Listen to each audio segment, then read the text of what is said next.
Argentine গোলরক্ষক Emiliano মার্টিনেজকে নিয়ে অবশেষে স্বস্তির খবর দিলেন গেস্তন এদৌল। রিপোর্ট অনুযায়ী আর্জেন্টিনার বিশ্ব চ্যাম্পিয়ন গোলরক্ষক একটি ছোট ফ্র্যাকচারের শিকার হয়েছেন। তবে সবচেয়ে গুরুত্বপূর্ণ বিষয় হলো এই চোটের জন্য কোনো অস্ত্রোপচারের প্রয়োজন হচ্ছে না। প্রাথমিকভাবে ধারণা করা হচ্ছে প্রায় 20 দিনের মতো মাঠের বাইরে থাকতে হবে তাকে। আর লক্ষ্য একটাই, বিশ্বকাপের উদ্বোধনী ম্যাচেই পুরোপুরি ফিট হয়ে মাঠে ফেরা। এই কারণে আসন্ন প্রীতি ম্যাচগুলোতে দিবুকে দেখা যাবে না। আর্জেন্টিনার মেডিকেল টিম আপাতত তার রিকভারি নিয়ে বেশি সতর্ক থাকতে চাইছে। ইউরোপা লিগের ফাইনালে চোট নিয়েও তিনি যেভাবে পুরো ম্যাচ খেলেছেন সেটা আবারও তার মেন্টালিটি আর ক্যারেক্টারের প্রমাণ। অনেক খেলোয়াড় হয়তো তখন মাঠ ছাড়তেন, কিন্তু এমি শেষ পর্যন্ত লড়েছেন এবং ট্রফি জিতে মাঠ ছেড়েছেন। এখন সবচেয়ে বড় স্বস্তির জায়গা হলো ইনজুরি দীর্ঘমেয়াদী নয়।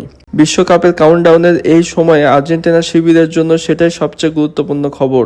কারণ বড় মঞ্চে এই দলের সবচেয়ে বড় ভরসাগুলোর একটি এখনও সেই মানুষটাই, যিনি চাপের মুহূর্তে গোলপোস্টের সামনে দাঁড়িয়ে পুরো দলকে আলাদা আত্মবিশ্বাস এনে দেয়।